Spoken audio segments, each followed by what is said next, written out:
איש חיים ממצוא ורחוק מפנינים מכרו בוטח בו לב בנו ושלום לא יחזור שקל אחר להבל היפים אוי והבל היפים אישה ירס אשר היא תזענו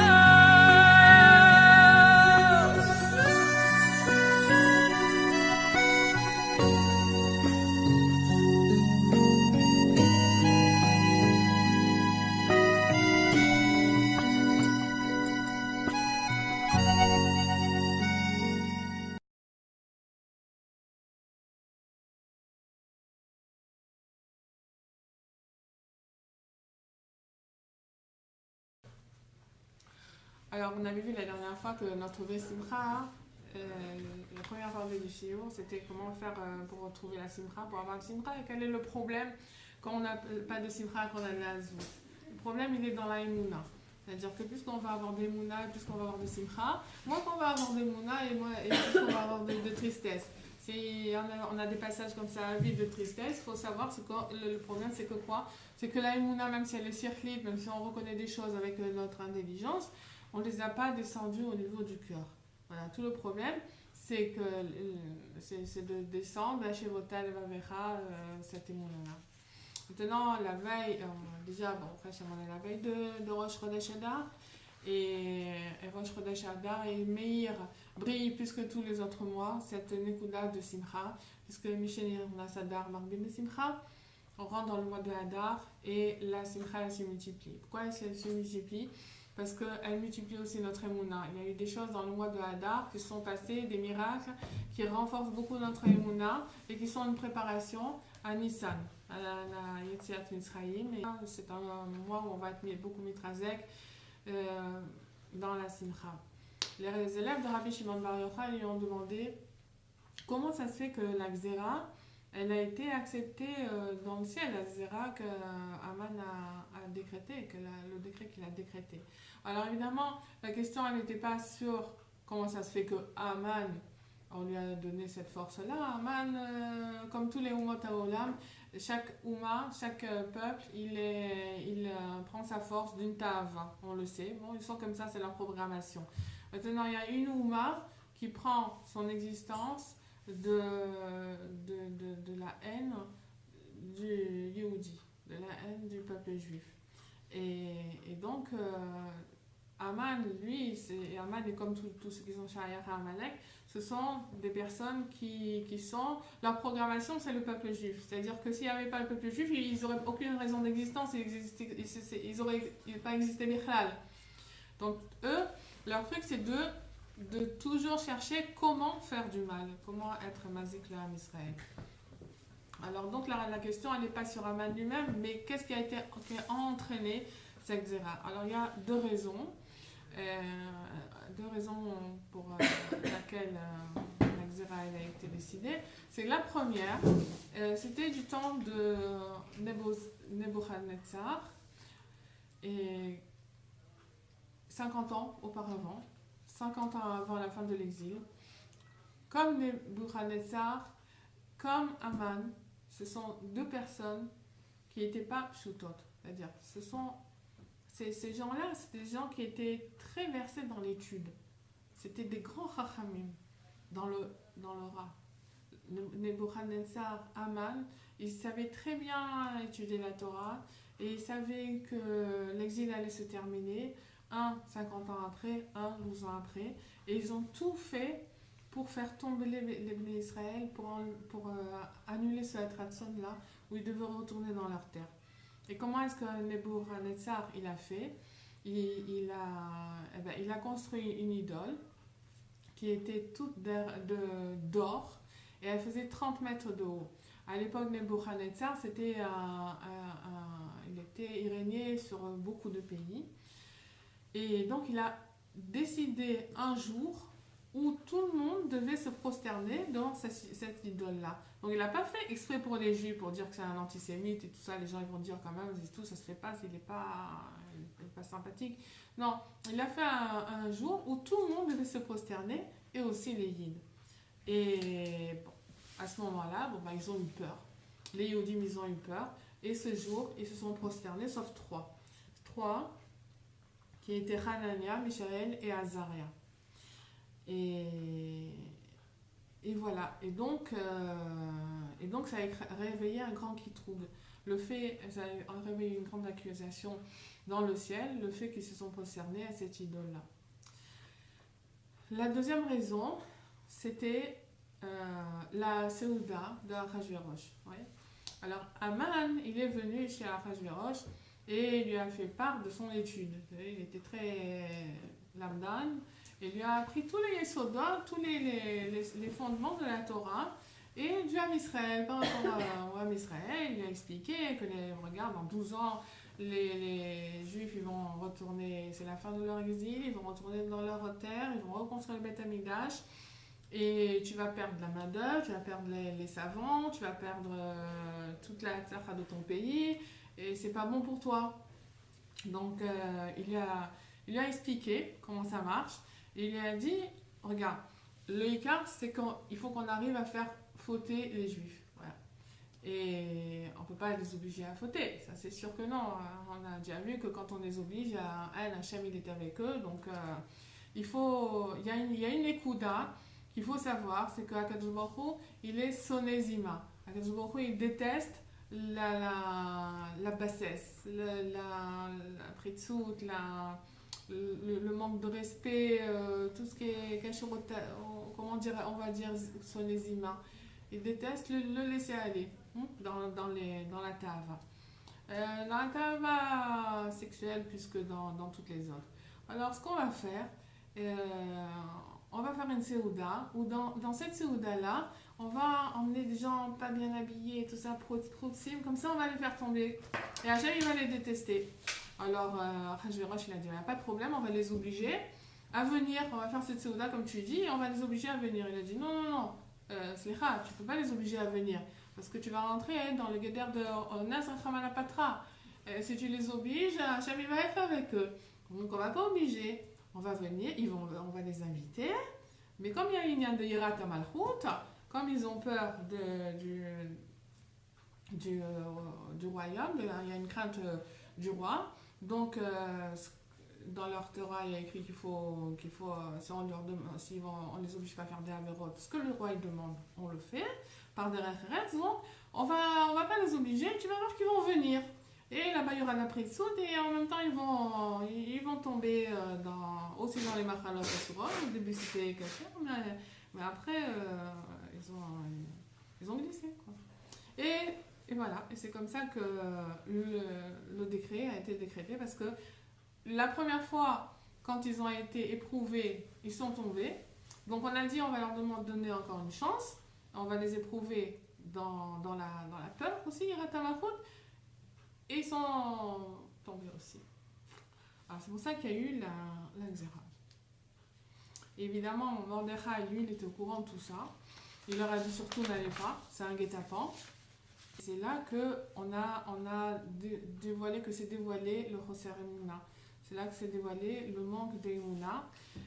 Dans quoi Eh bien, dans l'Emouna, dans le Tzadik. C'est-à-dire que le problème, c'était quoi?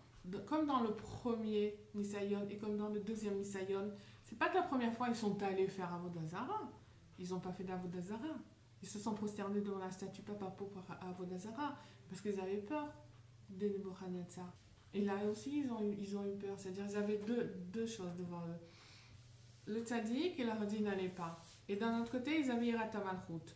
Alors ils étaient en pile-poule. Qu'est-ce qu'il y a? Maïach, on y va. On n'est ouvert rien du tout. Au contraire, il y a Malchut, on doit faire attention. Ça, ils peuvent sinon s'énerver, faire des erreurs sur nous et tout ça. On n'a pas le droit, tu comprends? C'était vraiment des pile-poulim entre la Ida et Kharedet et le Tzadikador. Et là, ça a été un Inyan aussi de ira, de crainte. C'est-à-dire la Emouna, elle n'a pas été à sa place. C'était tout le Nisayan du Ben Adam, c'est dans quoi tu as peur, de quoi tu as peur, tu comprends? Quand ils étaient dans un midbar, dans le désert, alors dans le midbar, ils étaient entourés des Shiva Anané Kavod. De partout, Hachem il est protégé avec les 7 nuées de protection.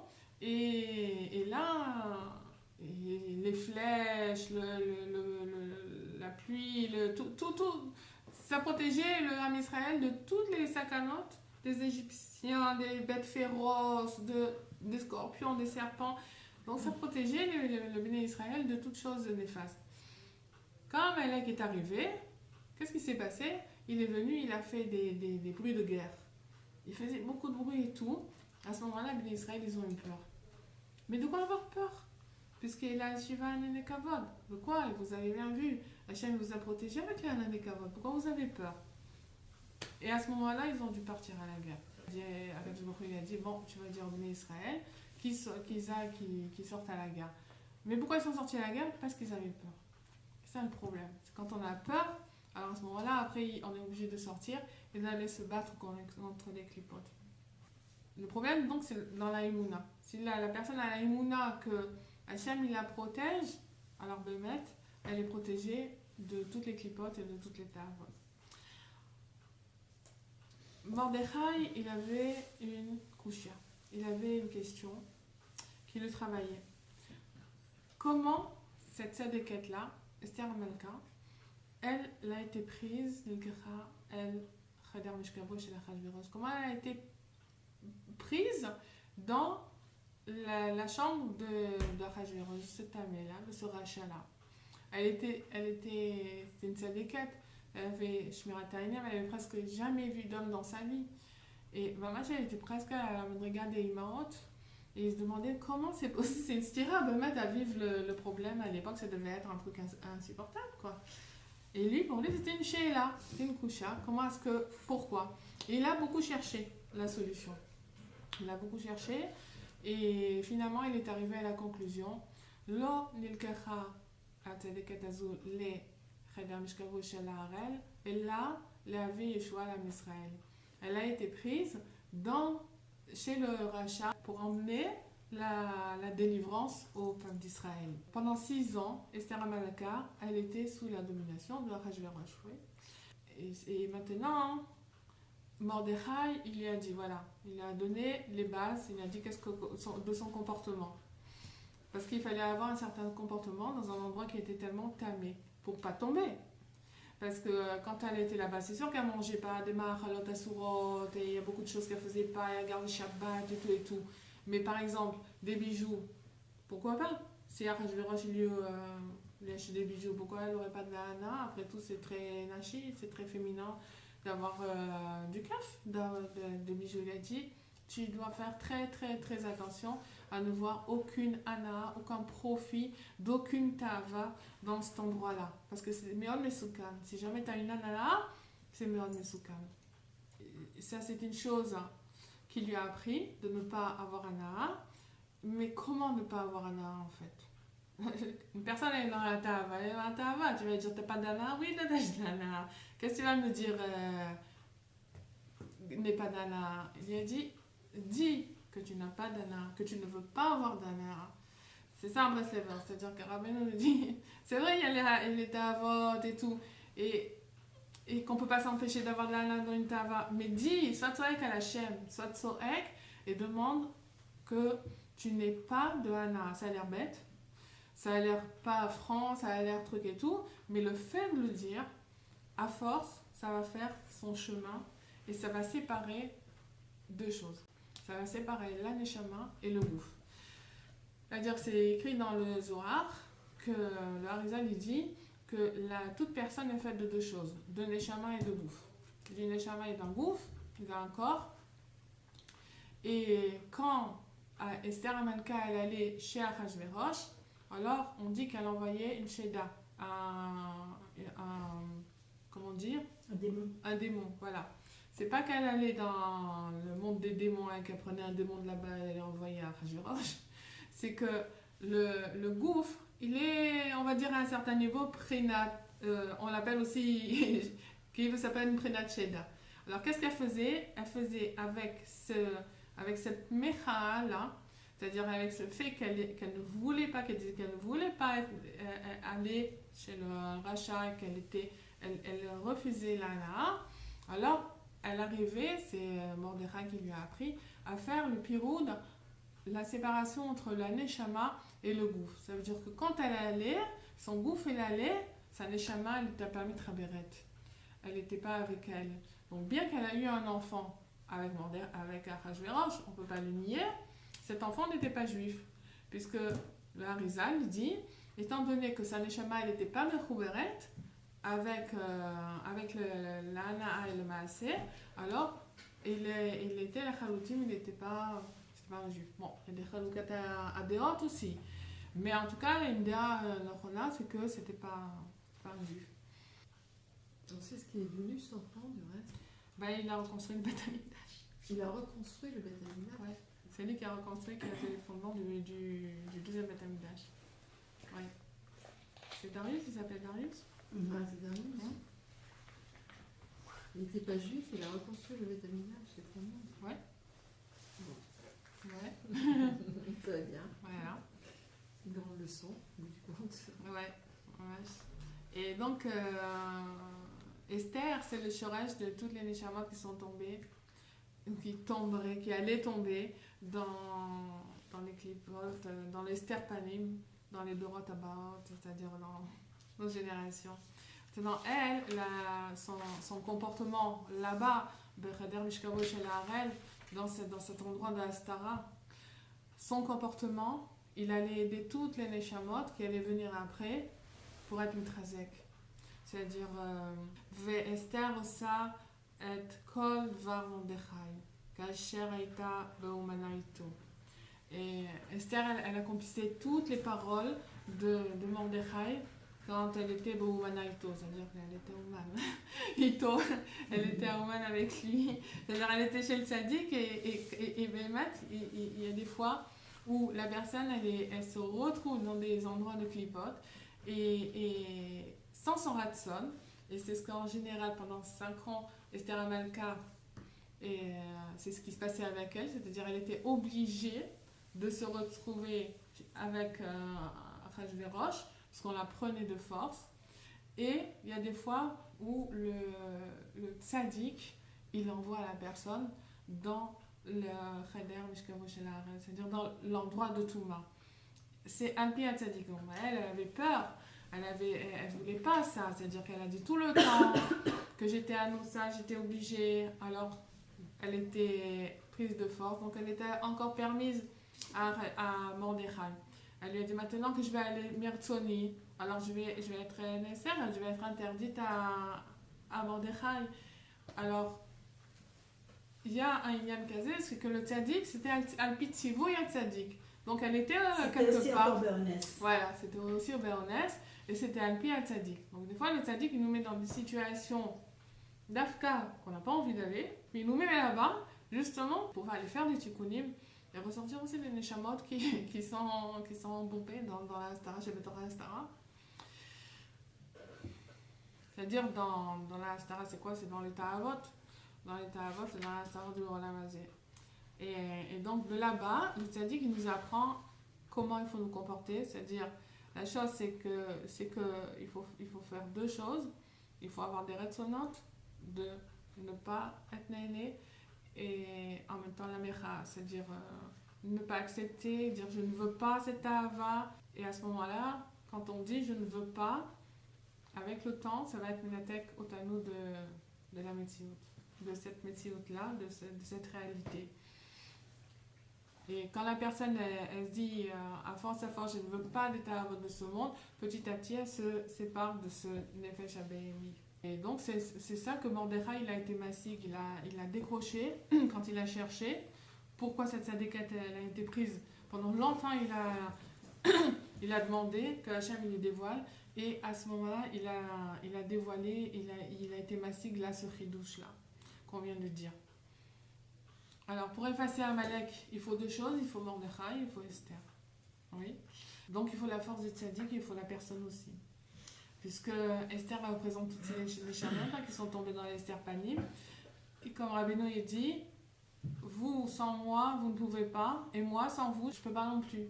Donc il y a besoin et du tzaddik et il y a besoin de la personne aussi. Et la Galout, elle va se faire d'Afka avec Esther, c'est parce que c'était le Mamash qui a détruit Aman. Mais il ne faut pas oublier que toutes ces fois, ça venait de Mordechai. Et Esther aussi a devoir Mordechai. Tout ce qu'elle a réussi, Esther, c'était par le sceau de l'Ikashrut au tzaddik. Par le mérite de l'Ikashrut au tzaddik, de l'attachement au tzaddik. Et que aussi, elle ne s'est pas découragée. Il faut dire que quand elle a été pour demander pour être Mevagash Rachamim au sein de son peuple, elle a eu un moment où c'était tellement aller dans l'obscurité, dans la Touma, c'était un grand danger pour elle. Et à ce moment-là, elle a crié vers Hachem. Elle a crié Keli, Keli, lama zaftani. Alors elle a crié 2 fois Keli, Keli. Pourquoi 2 fois Keli? Parce que le Harizal dit que la première fois, c'était pour déclencher les Rachamim Pshutim. Et la deuxième fois, c'était pour déclencher les Rachamim Merubim, qui s'appelle Sod Keter Haelyon. Et c'est Dafka à ce moment-là, quand elle était dans la Astara chez Betora Astara, qu'elle était dans l'obscurité la plus totale, dans le tsar la plus totale, dans l'angoisse la plus totale, et qu'elle a été tzoek à l'Hachem, alors c'est à ce moment-là qu'elle a été marnia la Klipat Amalek, qu'elle a détruit, elle était mevatel, elle a anéanti la Klipa de Haman, de Amalek. Ça a pris quelques jours après pour que physiquement il soit mamash anéanti, mais en tout cas c'est dans le fond de la Stara avec cette Sahaka qu'elle a détruit la Klipa de Amalek. Et qu'à ce moment-là, le roi il lui a tendu le Sharbit Hazahav, le sceptre d'or. Bon, ça représente des concepts élevés. Le sceptre, c'est quoi le Meller? C'est Akadosh Baruch Hu. L'or, c'est les Gvorot. Et il a tendu le sceptre, c'est-à-dire il a été mamtik, il a annulé le din en haut, ça veut dire qu'il a tendu le sceptre d'or, ça veut dire qu'Akadosh Baruch Hu, il a annulé le din d'en haut, les Gvorot. Et donc pour annuler ce din Elion, ces Gvorot-là, c'est en reconnaissant la présence d'Hachem qui est unique dans ces moments-là, c'est-à-dire que Esther Amalka, toute reine qu'elle était, elle s'est mise de côté et avec Kilou, au Kochevotsem lui a dit je suis la reine, je pourrais et tout. Elle s'est mise entièrement de côté comme toute personne qui tombe dans une irida et qui se dit il n'y a que Hachem. Voilà, il n'y a que Hachem. Elle était tzoek à Hachem, Keli Namazaftani, au moment où elle a reconnu dans son droit d'obscurité la présence d'Akadosh Baruch Hu, qu'il n'y a que Akadosh Baruch Hu qui peut la délivrer. Alors à ce moment-là, le din il a été annulé et la Yeshua elle est venue. C'est-à-dire que chacun aussi quand il tombe dans une irida qui est en général voulu du ciel, eh bien il faut savoir que ce qu'il faut faire c'est être so'ek à Hachem, crier vers Hachem à ce moment-là et dire c'est toi Melech HaOlam, c'est toi qui vas nous délivrer. Et à ce moment-là, c'est comme ça qu'on est Mevatel, la Klipat Amalek, on est Mevatel, l'obscurité et tous les djinns.